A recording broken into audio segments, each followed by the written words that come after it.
Okay, welcome back to Fresh Produce. This is going to be episode 5. We're going to do part 1 and part 2. Part 1 is going to be on just life and health, and we do have a guest, a medical doctor, to discuss and take some questions. Part 2 is going to be on inclusiveness, exclusive inclusiveness, and you can skip over to part 2 once you're done with part 1 and go straight there from the podcast channel. I want to remind everybody that we are a group of men from the Gulf Coast Church of Christ in Fort Myers, Florida. If you want to attend services via the website, if you are out of town, there's a link at the bottom. Wednesday night service, Sunday night service. Also, too, we're doing a new thing with our prayer request section. If you put in a prayer request, if you want to leave your address, we'll be happy to send you a freshproduceforthesoul.com sticker as a thank you for interacting on the prayer request. You don't have to do it if you don't want to, and your address is not required to leave a prayer, but we would like to get more people interacting with the prayer request so we can pray for you, because we are here to pray for you if you need it, and everybody needs it. So our guest today is Dr. Taras Babiak, right? Is that how it is? That's exactly it. Babiak. He was my neighbor for 4 years, so I'm going to pretend like I don't know him very well, but I do unfortunately know him very well. Thanks, Bill. No problem. And we're going to get right into it. I do have some questions on health. I did see something from a high level of spirituality is associated with better health outcomes, according to research from the Harvard T.H. Chan School of Public Health and Brigham and Women's Hospital. Scientists report that spirituality helps in reference to both serious illness and overall health. In light of their findings, the authors, spirituality should be incorporated into various healthcare settings. What does exactly does spirituality mean in this research? Per the International Consensus Conference on Spiritual Care in Healthcare, spirituality is the way individuals seek ultimate meaning, purpose, connection, value, or transcendence. While it may encompass organized religion for many, it can also refer to many other ways of finding ultimate meaning. Examples include forming connections with nature, community, or family. This specific study represents the most rigorous and comprehensive systematic analysis of the modern day literature regarding health and spirituality to date, says lead study author Tracy Balboni. She's a senior physician at the Dana-Farber Brigham and Women's Cancer Center and professor of radiation oncology at Harvard. Our findings indicate that attention to spirituality in serious illness and in health should be a vital part of future whole person-centered care, and the results should stimulate more national discussion and progress on how spirituality can be incorporated into this type of value-sensitive care. I think that sounds awesome. And the way that they're talking about it as such a huge bonus when you're going through something hard in life, I really think hits the nail right on the head, because that's the message that we drive home every time we get together, is your spirituality is key. We'll go just around the room, but we're going to go obviously to our guest first. Taras, how do you feel about spirit? Do you agree with that study? In short, yes, and completely. I think one of the biggest issues with any health aspect of anybody begins with their mental health. You know, I know that they didn't explicitly touch on mental health in that study, but most people who are healthy with their emotions, with their thought patterns, a lot of that can be based in their spirituality and their faith system. Many people develop lots of issues with their physical health, beginning with lack of commitment, lack of understanding, lack of education. They haven't been taught in the ways to take care of themselves. And a lot of that can be limited by their mental health, their ability to get up every day, to take care of themselves. And I think a lot of people's mental health is lacking because of lack of motivation, and I guess you could say even lack of direction. And many of us find direction in our faith. This is a really complex topic, but in short, I would say that, my generation of physicians, a lot of push has been made to focus on the person as a whole, including their spirituality, their mental wellness, their well-being, and in turn, hopefully that can reflect into their physical health. Sorry, that was a mouthful. No, hey, no, that's exactly why we're here. That's exactly why we're here. David, do you agree with the study? Do you consider if you're having, if you're struggling with something, do you think spirituality's got a big part with your physical health as well? Without a doubt. Gotcha. And having the opportunity to turn to God, for those of us going through things currently, it's extremely helpful to, look to God, to have somebody to turn to, putting my trust in Him. Because there were times that you face depression when you don't have that. So I definitely agree with the study. I definitely agree with everything the doctor said. Gotcha. One other thing, it said the panel concluded that for a generally healthy person, spiritual community participation, attending religious services, for example, is linked to a healthier life, greater longevity, better mental health, and less substance abuse. Moreover, for many people, spirituality influences key outcomes across illness scenarios, such as quality of life and medical care decisions. In response to these findings, study authors believe spirituality should be more universally accounted for across healthcare settings. Again, I agree with that completely. And if you needed another reason to go to church, just go because there was a study. And if you don't, you're going to get really sick. So let's move on to some more health related questions. And I just want to get into this one. There seems to be a lot of debate about whether men should be regularly screened for prostate cancer. I did some research on it and I was a little confused. Do you think every man needs to be tested? At what age do you think they need to start worrying about that? So what I'm taught as a primary care physician is that routine screening can lead to the overdiagnosis of prostate cancer. Now that's what we're taught at face value, but guidelines are posted as guidelines just for general direction. When it comes to screening men for prostate issues, it's a multifactorial approach. I mean, commonly you guys might have heard of a PSA that doctors, order in the lab and things like that. I mean, that's only one piece of the puzzle. PSA is non-diagnostic, meaning it could be very high and the man could have no prostate issues. It could be very low and the guy could have prostate cancer. That's only one piece of the puzzle. Symptoms are one of our only kind of screening techniques. If you're peeing at all times of the night and that's abruptly different, or you have to run to the bathroom every half an hour, you should let your primary doctor know. That's one of the biggest clues for prostate issues is your change in urinary symptoms. Genetics plays a role as well. So if you have a bunch of men in your family with prostate issues, you may want to see a urologist sooner. Urologists, from what I see, recommend screening PSA. And as far as your primary putting it into the computer for them to draw it is not a big deal. Most insurances cover it. I'm not getting my patients, they're not getting bills for this kind of stuff. And it's not hard for a primary to talk to you about your urinary symptoms and get an extra blood test, So I think that should be screened for. I don't think it's difficult, especially if you're already talking to your primary. And if you're not sure, go see a urologist. You have the full exam, if you know what I'm talking about. If you need to. Gotcha. I did have one interesting. There was a lot of people. I'd like to take better care of my health and start exercising more. Do I need a stress test before starting to work out? I get that a lot of people think because they haven't worked out or because they're getting up to a certain age, they don't want to work out because they feel like they can be putting themselves in harm. This is a tough question, but in short, everyone has to identify the risk for heart disease.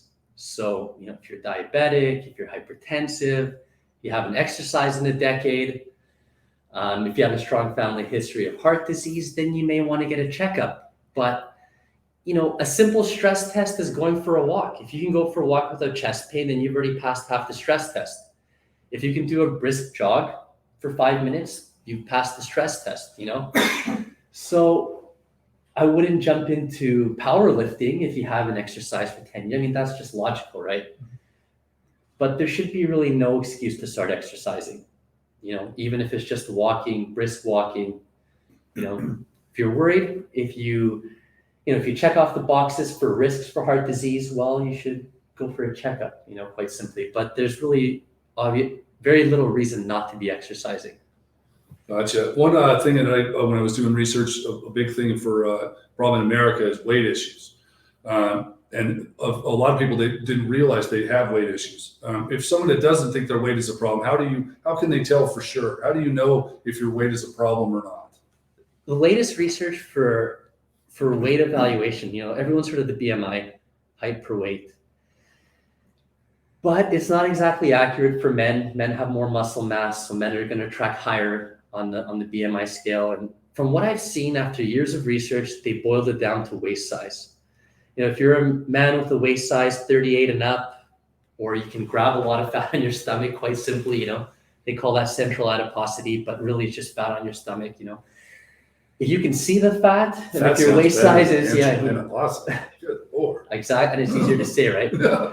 But if you can see the fat, if your waist size is getting bigger, you need to lose weight, quite simply, Gotcha.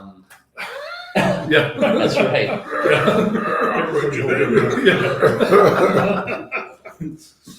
Gotcha. Okay, let me get. We'll go to the big one. When I was doing some research for questions to ask while we had you here, the big one was. Can anybody guess it? What was the biggest thing that men are afraid to talk to their doctor about? Oh, ED. ED. Yeah, There. ED. Thank you, Daryl. Yeah. Anyway, okay, so somebody is not feeling as sexually vital as they'd like. Could something be wrong with their health? And that is not me, by the way. I just want to say that's somebody else. Okay? If one were to ask. But one isn't. One isn't. This is just a discussion. You know what I mean? I'm not going to single anybody out here. Okay? No one's gonna know except for us and everyone in the online Right. world. Oh man. Yeah, of course. I mean, the low-hanging fruit is vascular disease. Vascular disease is influenced by inflammation. What would be affected first? Your small blood vessels in your eyes, your kidney function, in your feet, and in your, I guess you could say your penis, right? So vascular disease is always on our minds when men are complaining about ED. We often see it guys with diabetes, guys with high blood pressure, smokers, and secondly, over time, people develop vascular disease over time. It happens. The second thing that I'm seeing a lot is low testosterone. And I haven't been a doctor forever, so I don't have decades of experience, but I'm seeing men in their 30s and 40s with low testosterone. And it's not a surprise, that's directly related to weight, diet, exercise, stress, not sleeping, not to mention the theoretical relationships that we think, with food quality and things like that. So, those are the two things that come to mind: vascular disease and low testosterone. Stress is a big factor. We often see men, they're going through a tough time and they develop ED abruptly, which is not logical to think that a guy who develops ED overnight would develop vascular disease overnight. So stress is a big player. Life changes, moving, job changes can influence that as well too. But specifically, I don't see any specific disease states that are always directly to ED. It's usually a general health state. Well, sometimes you just get stage fright, or something like that. Sometimes you're just not ready to go on. Sometimes you just need a day off. One of the major things I saw that doctors were saying that people were struggling with that was having a major impact on their health was a lack of sleep, and you just touched on it just there. So talk about sleep and why is it so important, and how much should we be getting? Sleep should be treated as important as diet, exercise, stress, connections to people, socializing. Whether you believe that, your body was designed, which I do, or you believe in evolution and over time our hormones kind of developed kind of like an equilibrium in our bodies. Sleep and hormonal function has been shown, diabetics is a high rate of diabetes in people who don't sleep. Your metabolism slows down, you don't sleep. You have a higher risk of low testosterone, you don't sleep. Your mental health deteriorates when you don't sleep. So, sleep is an independent factor that's tied into our health that should be treated just as important as diet and exercise. All of those factors in unison should be looked at. Are they ever going to cure baldness? I just want to kind of slip one in for me there. You know. I'm in the same boat. I'm getting there. Right. I got a full movie screen I going think for there. about 20,000 you can cure it. 20,000, only 20,000. $20,000. Well, I'll just have to wait until inflation comes down before I go for some, for some little wind in the hair on the sailboat. Okay, stress. That's another thing I read about. A lot of doctors are saying their patients are stressed out. Sleep and stress. What can stress do to your body over a long period of time if allowed to operate unchecked, untreated? I would go back to my previous statement that sleep, stress, diet, and exercise are all to be treated equally.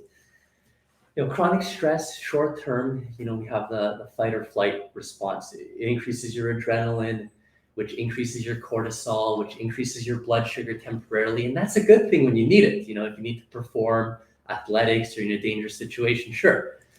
And stress in the short term is kind of beneficial, it motivates you to do something. It gets you focused on the issue at hand, so short-term stress we could say is somewhat beneficial. Chronic stress, longer than a week, a month, it could affect your sleeping, being in a state of chronically high cortisol in turn can increase your sugars, your metabolism can slow down. So I can't really say any unique things independently for stress, but it's kind of like it being tied into everything that helps equilibrate our hormones, keeps our metabolism burning, keeps us motivated, keeps us energetic. I go back to mental health. Whether the stress is perceived or whether it's real nitty-gritty stress, life changes, bad things happening to you, problems with family, with work, whatever the cause may be, needs to be treated independently in terms of mental health. If you have no one to talk to, you reach out to people in your community. If you're part of a church, well, you become more active. If you're not involved spiritually or with an organization, you reach out to your doctor, you try to speak with a therapist. Stress needs to be treated quickly and independently of disease states. In short. Gotcha. In short. That's it. Hey, and this is good. And this is all stuff that we need to know, right? This is all part of it. Part of serving the Lord is making sure that your house your body is in good order, because you can't serve anybody if you're breaking down. I have a lot of Bible verses that we'll list on the website in reference to health. That's all the real kind of, official questions I have. I'll kind of open it up to the panel and see if anybody has any questions to us. And I've had COVID twice. No symptoms really, on either side, but I'm not nearly as, well, put it this way, I'm more tired. I don't mind taking a nap in the afternoon. I want to go to bed between 10 and 11 at night. Is that something that and that didn't happen before, is that something that could be attributable to COVID? And if so, do they have any test as to whether it'll go away or not? So I've seen a lot of this. I've seen a lot of this in my patient population. And oftentimes post-COVID symptoms, the severity and the duration of symptoms are not always related to the severity of infection. So I've had people intubated on a respirator in the hospital for 3 to 4 weeks. They got into the hospital, they progress pretty quickly, weeks to months. They're off oxygen, they're walking, they're independent. I've had other people with mild cold symptoms. I wouldn't even say flu-like. I would say, sore throat, runny nose for a week or two. And then they have months of these kind of post-COVID symptoms, including what you said, fatigue, shortness of breath, chest pains, back pain, muscle aches, mental fogginess, cloudiness. And I would say that the average trend seems to be improvement over weeks to months, month to month progression. Mm-hmm. I wouldn't look day to day. I would look week to week. There's a correlation that I've seen in the literature that post-COVID symptoms have a relationship to mental health. So they're happening more often to people who are dealing with depression, anxiety. I'm not an expert. I don't have time to read all the literature, but kind of what I've connected in my practice and from some of the few studies that I've seen. Most of the time, we're not finding any, what I say, organic cause. We're not finding any black and white cause for these symptoms. People go for heart studies, they go for blood clot studies, imaging, x-rays, EKGs. I'm not finding anything objective to treat. Most of the time we're treating symptoms case by case. If they're breathing symptoms, we treat them with, asthma kind of treatments for a few months. If they're mental health treatments, mental health symptoms, fatigue, things like that, I just encourage, try to get out and exercise, try to force yourself through this. Try to become more active, improve the foundation of your health, and just kind of hope and pray to get through this as fast as you can. Tadas, I was pretty beat up when I got home from COVID over the holidays, and Tadas treated me, and it did help. We had to do some treatment and some medicine, but one of my favorite things about it is your natural approach to health. About getting you out there and kind of letting we're helping your body heal itself in a way. So if you're lucky enough to be healthy and you don't respond extremely to COVID or any other illness, you have to be sympathetic. There have been millions of people who've gotten COVID and, they've ended up in the hospital and many have died. So certain body types, certain health states, people have done poorly. But, COVID being a virus, you want to set yourself up for success, I guess you could say, right? And how do we do that? All the basics which we've stressed. You have to be exercising, you have to be eating healthy, you have to be sleeping, you have to be managing stress independently, taking your vitamins, zinc, vitamin D, vitamin C, and all those things. And then you kind of hope for the best if you get exposed. You set yourself up to allow your body to heal the infection. But if you're not doing well, if your symptoms are severe, then of course I encourage you getting help. I think there's that new therapeutic right out, Paxlovid. Paxlovid's one. Paxlovid, and I've heard that that's actually helping some people. And it's fairly new, but it is approved, right? It's available. I'm prescribing it. Okay. It's hard to know in my, I don't study these things. I'm not seeing millions of people. So it's really hard for me to quantify how much it helps, but people are taking it. They're doing well with it. Gotcha. I hope it's making an impact, Gotcha. Daryl, you have any questions for the doctor? No, not really. A comment. Absolutely. More than a question. Let's go. I remember when we were in the middle of COVID, and this is when there was a mandate for mask wearing. Right. More about washing hands, keeping social distance, and I remember seeing people going to church or Bible study, and the news media would interview them and ask them, why are you out here during this COVID? And each one of them, no matter who they were talking to, whether it was young or old, black or white, would all say something like, the Lord is protecting me. So if something's going to happen, so be it, but I believe the Lord is protecting me. And when I heard that, it made me think really of, God wants us to use our heads in terms of taking care of our health. But when you hear somebody say something like that, being a Christian myself, it kind of gave me that's what people think we're about. And that's why people don't want to have anything to do with Christianity if these are the kind of things that we're saying. So to hear him talk about all the positive things we can do to take care of our health, we can reason, we can think about how we can better take care of our health. Absolutely. Along with, the Lord's looking out for me. So that's kind of what I'm thinking about as I hear. When you get in the car, you don't not put your seatbelt on. You don't walk in the middle of traffic because there's a shorter route because you still have to, you still have to get out of the way of the coming car. Yeah. So when you hear those comments from Christian people, as if we don't have to do anything to take care of ourselves or look out for ourselves or That's definitely It's the wrong. problematic. That's definitely the Yeah. wrong approach to a medical issue that everybody, believer or non-believer, is facing, especially in a stressful time. No, I'm talking about a believer Right, who believes I'm a believer in Christ, so nothing's going to happen to me. right.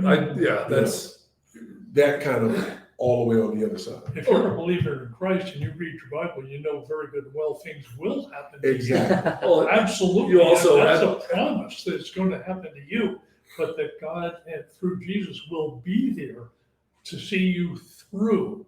It's not a terminal thing, or it could be, but it's not terminal. But to say that I'm a Christian, therefore I am healthy and nothing is going to touch me is a very immature statement to make.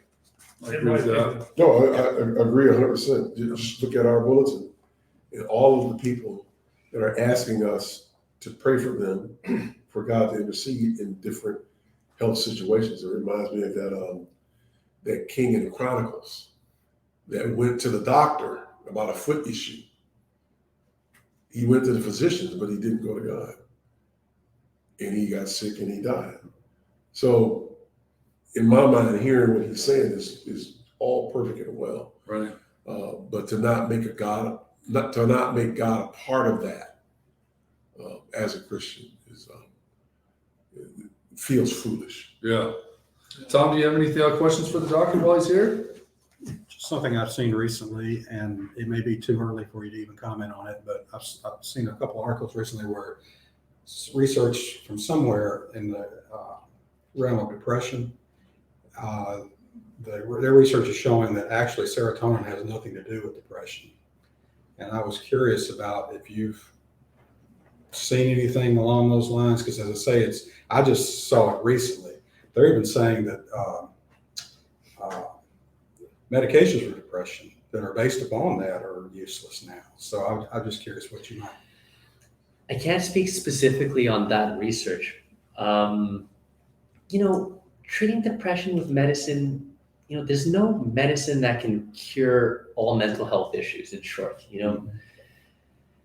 And many people who are dealing with depression, anxiety, medicine is not their desirable outcome. They don't think, well, I'm feeling depressed, I want to be on. No one wants to be on medicine, And my goal as a doctor, medicine's there as a tool, but you're not trying to put everyone who's feeling bad on medicine. Bad things happen, and you have a right to feel bad. Something bad happens to you.